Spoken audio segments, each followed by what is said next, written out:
Hello students, welcome back to our YouTube channel Adarsh classes. तो एक बार फिर से आपका स्वागत है डियर आपके इस प्यारे और दुलारे चैनल पर। तो इससे पहले वाले वीडियोस में हम लोगों ने ट्रिग्नोमेट्री चैप्टर को स्टार्ट कर दिया है, जिसमें हम लोगों ने एक्सरसाइज 8.1 के सारे बेसिक्स को करते हुए और क्वेश्चन नंबर 1 को किया था। तो आज के इस वीडियो में हम लोग क्वेश्चन नंबर 2 से आगे की ओर बढ़ेंगे। तो चलिए बिना समय गवाए हम लोग क्वेश्चन नंबर 2 की ओर आगे बढ़ते हैं। तो क्वेश्चन नंबर 2 आपका बोल रहा है कि आकृति 8.3 में, अभी क्या है कि ये क्वेश्चन आपको स्क्रीन पे यहाँ पे कहीं पे भी दिखेगा। तो क्वेश्चन बोल रहा है कि आकृति 8.3 में यहाँ पे एक आकृति दी हुई है जो मैं अभी आपको बना के दिखाता हूँ। बोल रहा है कि आकृति 8.13 में tan p minus cot r का मान ज्ञात करना है। ठीक है, तो सपोज दैट अभी यहाँ पे आपको एक आकृति है जो आपके बुक में दी हुई है, ठीक है, और पी क्यू आर। अभी इसमें बोल रहा है कि अपने को वैल्यू चाहिए tan p और माइनस cot r। ठीक है, जहां पे इस पी क्यू आर में पी क्यू का जो वैल्यू है वो 12 सेंटीमीटर और पी आर का जो वैल्यू है वह 13 सेंटीमीटर दिया हुआ है। तो आइए हम लोग देखेंगे कि इस क्वेश्चन को असल में हम लोग करते कैसे हैं। तो इससे पहले मैंने आपको एक्सरसाइज 8.1 में त्रिकोणमिति के सारे बेसिक्स बता दिए हैं और मैंने आपको एक बार रिकैप कराने के लिए सारा इंपॉर्टेंट फॉर्मूला यहाँ पे लिख दिया है। तो इसमें 2-3 बातें आपको हमेशा ध्यान रखनी है। एक तो मैंने यहाँ पे जो फॉर्मूला लिखा है इसको याद करने का ट्रिक भी मैंने आपको पिछले वीडियो में बताया था।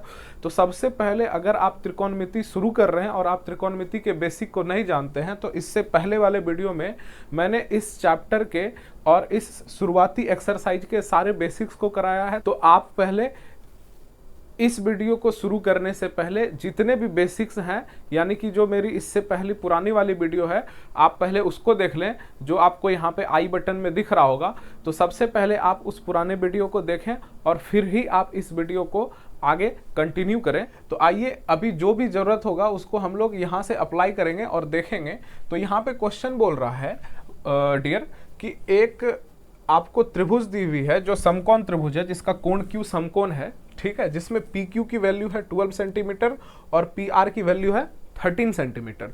तो अपने को tan P minus cot R का वैल्यू निकालना है।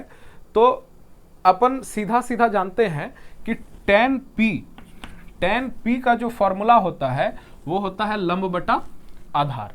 अब इसमें सबसे पहले मैंने आपको बताया था कि यहाँ पे सबसे बड़ा गेम वो है कोण का।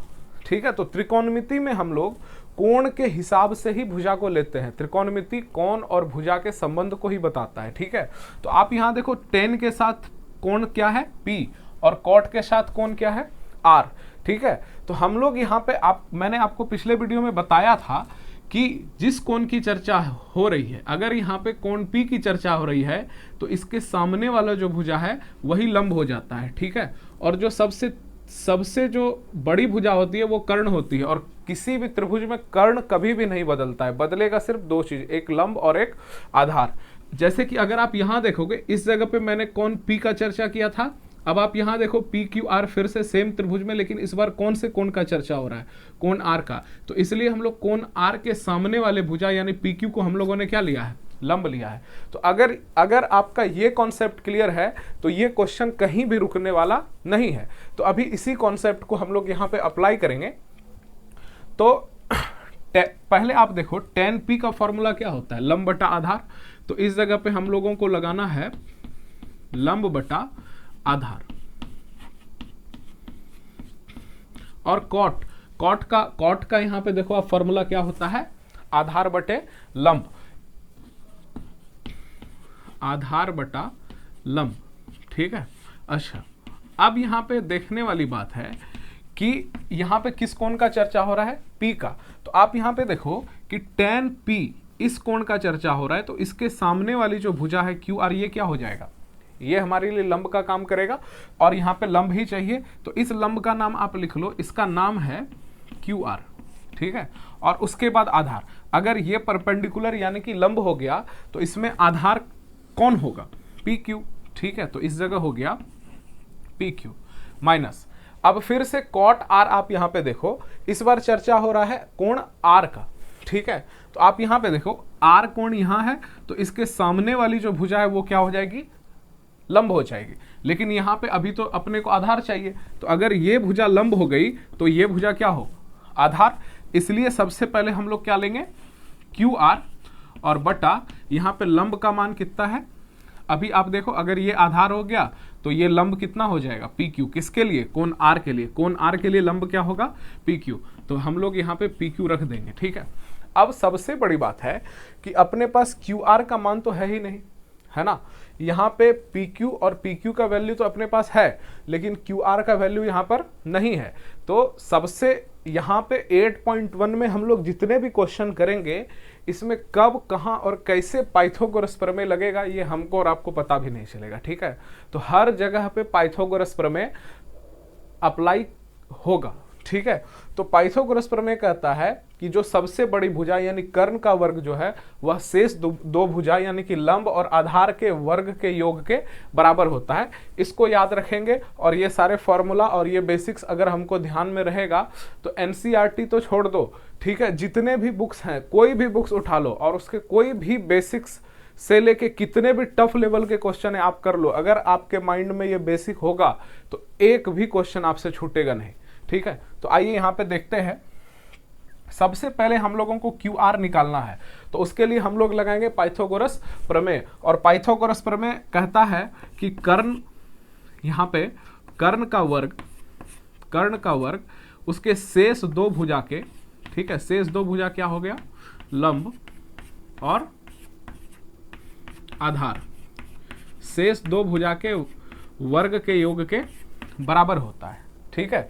तो आप यहां पे देखो इस जगह पे कर्ण का मान क्या है, यहां पे कर्ण का मान है 13 सेंटीमीटर, तो कर्ण के जगह हो जाएगा 13 का स्क्वायर और लंब का मान कितना है, तो अभी आप लंब इसको लेके चलो अगर, तो ये हो गया 12 सेंटीमीटर का स्क्वायर यानी 12 का स्क्वायर और प्लस आधार जो है वो क्या है, क्यू आर, यही तो निकालना है अपने को, है ना।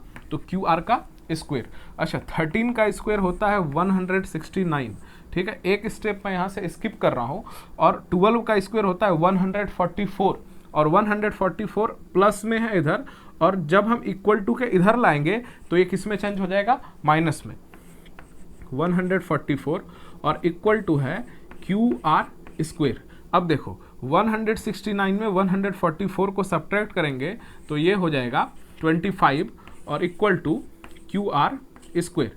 अच्छा, ये स्क्वायर जब इधर आएगा तो ये किसका वर्क करेगा, रूट का, वेरी गुड। तो 25 इक्वल टू क्यू आर। इस जगह से आप जब देखोगे तो क्यू आर की वैल्यू जो है अपने पास आ गई, 25 का स्क्वायर रूट क्या होता है, 5, ठीक है, तो 5 सेंटीमीटर। तो यहाँ से क्यू आर का वैल्यू अपने को क्या आ गया, 5 सेंटीमीटर। अब सिंपली हम लोग सारे वैल्यू को यहाँ पे पुट कर देंगे और यहाँ से हम लोग आंसर फाइंड करेंगे। तो क्यू आर की वैल्यू आप देखो यहाँ पे क्या है, तो क्यू आर की वैल्यू अभी तुरंत हम लोगों ने निकाला है 5 और पी क्यू की वैल्यू, तो ये देखो ये पी क्यू 12 सेंटीमीटर और माइनस फिर से देखो क्यू आर की वैल्यू, अभी तुरंत हम लोगों ने यहाँ क्यू आर का वैल्यू रखा है 5, तो यहाँ पे तो चेंज नहीं होना है, तो क्यू आर का वैल्यू हो गया 5 और पी क्यू की वैल्यू 12 है, तो यहाँ भी 12। अच्छा, सेम नंबर फ्रैक्शन में ही है बट सेम नंबर है, तो सेम नंबर जब सब्ट्रैक्ट होगा तो इसका जो रिजल्ट आएगा अपने पास वो होगा 0। तो आशा करता हूं कि आपको इस क्वेश्चन को समझने में कहीं पे भी प्रॉब्लम नहीं होगा।